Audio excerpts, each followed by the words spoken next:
जय श्री महाकाल। हम कुंडली का अध्ययन के चौथे अध्याय में हैं और हम ये देख रहे हैं कि हर राशि का प्रथम भाव का स्वामी दसम भाव में विराजमान हो तो उसका विशेष अध्ययन हम क्या कर सकते हैं। तो हमें इस बात का ध्यान रखना है कि अगर हमारी कुंडली में प्रथम भाव के स्वामी अगर दसम भाव में विराजमान है तो आप इस वीडियो के माध्यम से ज़रूर कुछ ना कुछ इनपुट ले सकेंगे। तो हम पिछले वीडियो में 4 राशियों पर बात कर चुके हैं।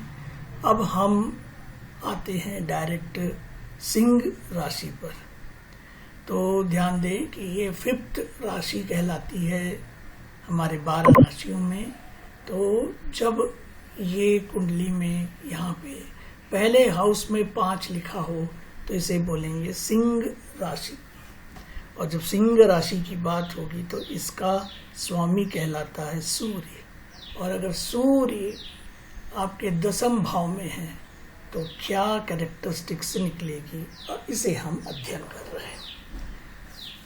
तो यहाँ पे हमें ये स्पष्ट रूप से दिख रहा है कि ऐसे व्यक्ति अपने कैरियर में अधिकारी जैसा कंसेप्ट जरूर लेते हैं। जैसे वो सरकार में हो, राजनीति में हो, न्यायालय में हो या जेल में हो, कहीं पर भी रहेंगे लेकिन वो रहेंगे अधिकारी पद पर, यानी बहुत एपेक्स बॉडी में रहेंगे, बहुत रिगार्डफुल बॉडी में रहेंगे। ये एक बॉडी गवर्निंग बॉडी भी कहते हैं। ऐसे ये एपेक्स बॉडी में इस तरीके के जातक जरूर मिलेंगे। ये अपने पिता का प्रतिबिंब है ना, जैसे पिता का व्यक्तित्व है वैसा ही ये अपने लिए निर्धारित करते हैं और उसकी मतलब ये अपने पिता को फॉलोअर करके उसे आगे बढ़ते हैं। जातक जहाँ पर भी काम करेगा उसे दूसरों का अधिकार भी प्राप्त हो जाता है। फिर वो उसके अंडर में काम नहीं करेगा, मतलब उसको उनके अंडर में काम अच्छे से कर सकेंगे। 10वें घर में सूर्य को दिशात्मक बल भी मिल जाता है, जिससे ये अपने कैरियर में 4 चांद लगा सकता है। और ये अंत में हम कह सकते हैं कि जो भी इनके पिता ने कार्य किया होगा वो इसके लिए मार्गदर्शक बन जाते हैं और उन्हें ये फॉलो करने की कोशिश करते हैं। तो जरूर आप इसको अपनी राशियों में अपनाने की कोशिश करिए, समझने की कोशिश करिए। अब हम बात कर रहे हैं कन्या। कन्या और मिथुन दोनों में समानता क्या है? दोनों में समानता ये है कि दोनों के स्वामी बुध है। तो कन्या में भी जो बुध है वो 1 से 10वें में आ गई है और 10वां जो हाउस है वो हो गया है 3 का। अब 3 आने का मतलब ये स्वय राशि भी हो गई, बुध जो हो गई स्वय राशि हो गई। तो कन्या वाले थोड़े से और अधिक इनमें एक कैरेक्टरिस्टिक्स डेवलप होती है, वो कहलाती है पूर्णता की कैरेक्टरिस्टिक्स। ये हर चीज में परफेक्ट बनने की कोशिश करते हैं, ठीक है। ये ऐसे जगह बातचीत करेंगे नहीं जहाँ पर फायदा ना हो। ये जो बात होती है इनकी सीरियस कम्युनिकेशन होती है, यानी जिस पर ये बात कर रहे हैं वो उसके बहुत ही करीब है, तभी उसमें वो बात कर रहे हैं, नहीं तो वो उसको बात नहीं करेंगे। ऐसे लोग देखा जाए तो सरकारी एडवोकेट भी बन सकते हैं, जहाँ हर शब्द का सही होना अनिवार्य हो जाता है। क्यों? क्योंकि ये 10 हाउस क्या है, मकर है। तो यहाँ पर ये शनि के घर में बैठे हैं तो ये अब शब्द तो नहीं बोलेंगे, ये सही शब्द को ही बोलेंगे। और हो सकता है कि ये एक अधिकारी के रूप में भी काम करते हैं, जहाँ पर आपका मौखिक और लिखित डेली संचार वर्क होते रहते हैं, या इस तरीके के वर्क जो कि आपके कम्युनिकेशन में लगते हैं, उसमें ये जातक देखे जा सकते हैं। और जातक का पिता से संबंध बहुत ही आनंदमय रहेगा, कोई भी दिक्कत उनको पिता से नहीं होनी चाहिए। तो ये थी जो बात, वो है आपकी कन्या राशि का। अब हम बात कर रहे हैं तुला राशि। तो तुला राशि में भी आप ध्यान से देखिए, जिसको हम शुक्र के अधीन मानते हैं। तो शुक्र 2 राशियों का स्वामी है, एक तो वृषभ का है और एक आपके किसका है, तुला का है। तो देखिए, जब तुला का स्वामी 1 से 10 आया है, यानी कि ये हाउस का भी स्वामी यहाँ पर आया है, पर ये 2 से 10 में आया है। इसको क्या बोलेंगे अपन, 2 से 10 में आया है। इसको बोलेंगे 1 से 10 में जा रहा। अभी हम जो देख रहे हैं 1 से 10 में देख रहे हैं, हो सकता है कि नेक्स्ट बार हम 2 और 10 को देखें, तो उस समय ये वाले केस को हम जरूर फिर से हाथ में लेंगे। तो अगर हम ऐसे जातक का अध्ययन करें तो उनका जो कैरियर है वो पिता के जैसे ही रहेगा, लेकिन जातक दोनों में, मतलब ये जातक में पिता और कैरियर दोनों का ये ध्यान रखते हुए काम करेंगे, और दोनों को ये बहुत खुश रखने की कोशिश करेंगे। लेकिन ये है कर्क राशि में शुक्र, जो कि उतार चढ़ाव बना रहेगा। हो सकता है कि ये जल्दी से सेटिस्फैक्ट्री दोनों में नहीं ला पाए, तो काम में और पिता के प्रति कर्तव्य को साथ में बेहतर प्रदर्शन नहीं कर पाएंगे, तो इन्हें बार बार लगेगा कि कुछ कमी रह गई पिता में, कुछ कमी रह गई काम में, जो पिताजी को मुझे दिखाना है वो मैं नहीं दिखा पा रहा हूँ, पिताजी मेरे से गुस्सा रहेंगे, इस तरीके की बातें हो सकती हैं। एक जरूर बात इनको यहाँ पर घटित हो सकती है, वो है जीवन साथी। हो सकता है जीवन साथी की मुलाकात इनकी 10वें हाउस में हो सकती है। और एक चीज का बहुत अच्छे से ध्यान रखें कि ये जो भी चीज अनानास हो रही है वो 30 की उम्र के मध्य तक ही होगी, उसके बाद ये बहुत ही सेटल डाउन हो जाएंगे, फिर इन्हें कोई अड़चन ज्यादा नहीं होगी। तो ये हो गई आपकी कौन सी राशि, ये है तुला राशि। अब हम बात कर रहे हैं वृश्चिक राशि की। तो देखिए, वृश्चिक राशि भी मंगल से कंट्रोल होती है, और मंगल और एक राशि को भी कंट्रोल करता है जिसका नाम है मेष। तो मेष कहाँ पर है, मेष है 1 नंबर, यानी कि 5, 6, 7, 8, 9, ये वाला जो मेष है वो भी यहाँ पर कंट्रोल हो रहा है। तो एक ये वाला कंट्रोल हो रहा है, एक ये भी लग्नेश हो रहा है, और एक आपका यहाँ पर भी कंट्रोल हो रहा है। तो याद रखें, ये दोनों हाउस का जो भी कैरेक्टरिस्टिक्स है वो मंगल यहाँ आके कंट्रोल कर रहा है, ठीक है। तो जब ये राशि किसकी है, ये है सूर्य की राशि। तो सूर्य में मंगल का हमको रिलेशंस देखने पड़ेंगे, फ्रेंडशिप देखनी पड़ेगी, तो हमें पता चलता है कि ये दोनों मित्र राशि हैं। तो जब ये मित्र राशि हैं तो भाई मंगल यहाँ आने के बाद जो भी उसे अधिकार चाहिए, जो पद चाहिए, वो कानून के तहत से, कानून के कंट्रोल में और कानून के द्वारा ही वो आगे बढ़ने की कोशिश करेगा। वो मतलब ऐसा नहीं है कि गुपचुप तरीके से आगे बढ़ेगा, वो सारी चीजें मतलब लोगों को सेटिस्फाई करके ही आगे बढ़ेगा।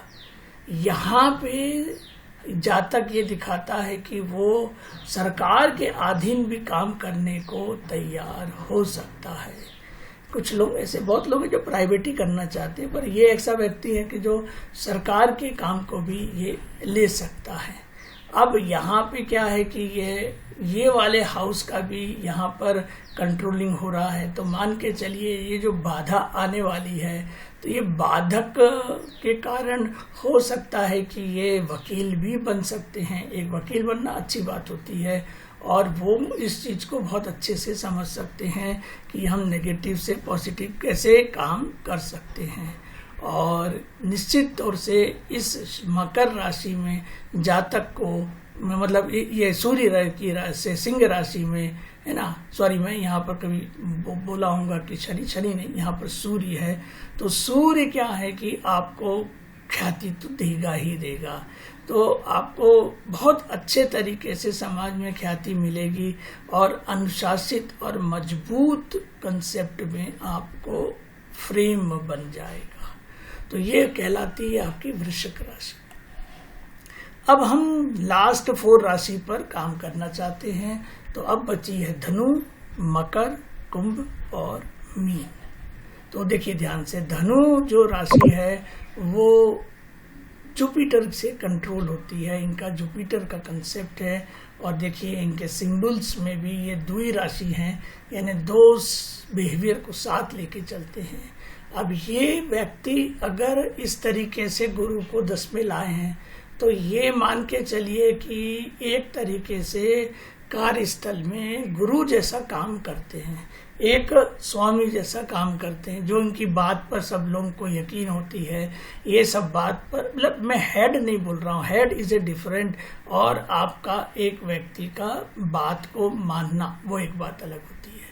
तो लोग इनकी बात को मानते हैं, लोग इनसे सलाह लेने पर आते हैं, और इनको हम व्यक्ति को क्या है कि बुद्धिमान व्यक्ति समाज में माना जाता है। ऐसे व्यक्ति बुद्धिमान कहलाते हैं। क्यों? क्योंकि ये सही चीज, सही डायरेक्शन लोगों को दे रहे हैं। अच्छा, यहाँ पे एक और बात हो रही है कि यहाँ से गुरु के जो कंसेप्ट है, ये यहाँ पर भी आप ध्यान से देखेंगे कि 12वां जो है मीन है, और ये भी यहाँ से कंट्रोल हो रहा है, यानी गुरु पहले हाउस से भी आ रहा है और 4th हाउस से भी आ रहा है। तो ऐसी स्थिति में माता के 4थे घर में भी शासन करेगा। तो पिता के घर में ये होने से माँ क्या है, व्यक्ति के पिता और गुरु होने की जवाबदारी ले सकती है। क्यों? क्योंकि यहाँ पे गुरु जो है यहाँ से भी आ रहा है, यहाँ से भी आ रहा है, और बैठा यहाँ पर है। तो इस तरीके की जिम्मेदारी आपकी माता जी ले सकती हैं। अगर हम अंत में ये बोले कि जातक क्या क्या प्रोफेशन कर सकते हैं, तो भाई ऐसे व्यक्ति निश्चित तौर से बुद्धिमान तो होंगे ही, ये प्रोफेसर बन सकते हैं, जज बन सकते हैं, और बहुत आपके गुरु बन सकते हैं ना, किसी भी आपके आध्यात्मिक गुरु भी यहाँ पर बन सकते हैं। तो ये बहुत अच्छी बात है इन जातक के लिए। जो धनु वाले जातक हैं तो वो इस चीज को जरूर गौर फरमाएं कि वो किस तरीके से मैं उनको समझा रहा हूँ और वो किस तरीके से समझ पा रहे हैं। अगर सही सब लगता है तो जरूर आप कमेंट में जय श्री महाकाल बोलेंगे। अब आता है मकर और शनि। ये दोनों करीब करीब बहुत एक दूसरे के करीब रहते हैं, जैसे क्योंकि इन दोनों के जो स्वामी हैं वो शनि है, दोनों को शनि कंट्रोल करता है। अब यहाँ पे देखिए ये जो 10 लिखा है, ये 10 जो है आपका बेसिकली क्या है, एक सेकेंड है ना, 10 क्या है आपका मकर है। तो देखिए मकर जो है वो यहाँ से आ रहा है, 10 मतलब मकर, 11 मतलब कुंभ हो जाता है। तो इस शनि कहाँ से आ रहे हैं, 10 से आ रहे हैं, यानी पहले हाउस से यहाँ आ रहे हैं। तो ये दूसरे हाउस से भी आ रहे हैं। क्यों? क्योंकि दोनों के ही स्वामी कौन हैं, शनि हैं। तो भाई ऐसे जो व्यक्ति या जातक होंगे वो बहुत ही सख्त होंगे। क्यों? क्योंकि ये तुला राशि में बैलेंस मोड में काम करते हैं, अनुशासनात्मक प्रकार के होंगे, ये काम के बहुत शौकीन होंगे। क्यों? क्योंकि शनि क्या है, आपको सर्विस करने की अपॉर्चुनिटी देता है। तो ये काम बहुत करेंगे, 18 से 20 घंटे तक एक ही काम कर सकते हैं। बहुत बड़ी बात है, कोई इतना काम 18-20 घंटे नहीं कर सकता है। तो ऐसे लोगों को कभी कभी ऐसी देर से सफलता मिलने के भी चांसेस दिखते हैं। क्यों? क्योंकि क्या होता है कि यहाँ पे तो शनि उच्च का बन चुका है, तुला में आके शनि उच्च बन गया, लेकिन उससे वो कड़ी मेहनत करवाएगा, मेहनत बहुत करवाएगा, और निश्चित ही अंत भला तो सब भला, यानी कि उसे आखिरी में सफलता मिलेगी, मतलब मिलेगी ही मिलेगी। तो अत्यधिक, मैं क्या बोलूँगा इसमें, अत्यधिक बेसिकली यहाँ पर क्या है, मेहनती लोग होते हैं। ऐसे लोग अत्यधिक मेहनती लोग होते हैं और नियुक्ति अधिकतर कानून संबंधी कैरियर में ही होती है, यानी कि ये कोर्ट कचहरी में काम करने वाले लोग ये देखे जा सकते हैं। तो अब हम बात करते हैं कुंभ की। तो देखिए कुंभ में भी यही बात हो रही है, और यहाँ पर कुंभ है और आपका यहाँ पे क्या है, यहाँ पे आपका वृषभ आ गया। तो वृषभ यानी शुक्र आ गया, और यहाँ पे ये वृषभ यानी मंगल आ गया, यहाँ पे मंगल आ गया, ठीक है। तो ये मंगल की राशि में शनि महाराज विराजमान है, ठीक है। 10वां हाउस जो है वो आपके किसका है, वृश्चिक का है। वृश्चिक यानी आपका 8वां मंगल का है, ठीक है। तो यह ऐसे व्यक्ति क्या है, मतलब ये भी जो हैं वो भी बहुत सख्त रहेंगे, अनुशासन प्रिय भी रहेंगे, इनको भी काम करने का बहुत शौक रहेगा, 18-20 घंटे काम करेंगे। इनको भी देर दबेर है ना, देर सबेर कहीं पर भी अच्छी मतलब सफलता जो मिलनी है वो तो मिलेगी मिलेगी, लेकिन इनके हार नहीं मानते। ऐसे लोग अधिक मेहनती लोग होते हैं, और इनका भी जो कैरियर है वो कोर्ट कचहरी में ही देखा जा सकता है। तो चलिए आज हम लास्ट बात कर रहे हैं जो है कुंभ, ये मीन की। अब मीन राशि में गुरु विराजमान है, तो यहाँ पर देखिए 12 है, तो ये 12 से मीन राशि आती है, और इसको कंट्रोल कौन करता है, गुरु महाराज करते हैं।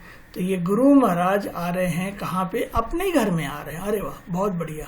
तो ये अपने घर में ही आ रहे हैं, 9वें घर में ही आ रहे हैं, तो ये मान के चलिए स्वराशि भी कहलाएंगे ये, और स्वराशि यानी बहुत बड़ा योग बनने वाला है इनके साथ। तो मीन वालों को तो मैं भाई सैल्यूट करूंगा, क्योंकि जुपिटर और वो भी 2 केंद्र के लोग और एक ही गुरु को यहाँ ला रहे हैं, यानी बहुत बड़ी बात हो रही है। तो वास्तव में जातक क्या गुरु की भूमिका में ही रहेगा। क्यों? क्योंकि आपको उच्च शिक्षा पाने के लिए धनु में आना ही है। धनु मतलब उच्च शिक्षा, आपको ऐसे वाले लोग उच्च शिक्षा जरूर लेंगे, है ना। ऐसे व्यक्ति लोग धार्मिक आध्यात्मिक व्यक्ति भी हो जाते हैं। ऐसे जातक लोग धर्म गुरु बन जाते हैं, ठीक है। ऐसे लोग धर्म गुरु बनना बहुत कठिन है ना। भले आप लोग जिसको भी देखते होंगे टीवी में या कहीं पर, वो ऐसा लगता है कि वो मतलब गलत बोल रहे हैं या जो भी है, पर बहुत मुश्किल है धर्मगुरु बनना। और ऐसे जातक का व्यक्तित्व आध्यात्मिक मतलब होता है, और ये धर्म के मार्ग पर चलना ये अपना कर्तव्य को समझते हैं, धर्म के मार्ग पर चलने को अपना कर्तव्य समझते हैं। और मैं अंत में यही बोलूँगा कि इनमें वास्तविक अच्छे आध्यात्मिक और धार्मिक गुरु की पहचान होती है, और आसपास के लोग हमेशा इन्हें क्या मानेंगे, गुरु ही मानेंगे। तो भाई धन्य है ऐसे व्यक्ति जो हमारे पास में हैं और जो हमारे बीच में होंगे। तो अगर ऐसे व्यक्ति हमारी वीडियो को सुन रहे हैं तो जरूर जय श्री महाकाल बोलेंगे और हमारे साथ इन्वॉल्व होने की कोशिश करेंगे। तो जय श्री महाकाल। तो अंत में मैं जरूर आपको एक एडवाइस या फिर मेरी मतलब ज़रूरत भी समझ लीजिए कि आप इसको सब्सक्राइब करेंगे तो कहीं भी होंगे दूसरों को भी अच्छा चैनल मिलेगा, आपको भी अच्छी चीज़ें मिलेंगी। तो अच्छी चीज़ को हमें सब्सक्राइब करने में अच्छी बात होनी चाहिए, इसमें ज़्यादा देर नहीं करना चाहिए। हम बिना सब्सक्राइब के भी पढ़ सकते हैं, लेकिन अगर हमें सब्सक्राइब करने को ऑप्शन मिला है तो हमें ज़रूर करना चाहिए। तो जय श्री महाकाल।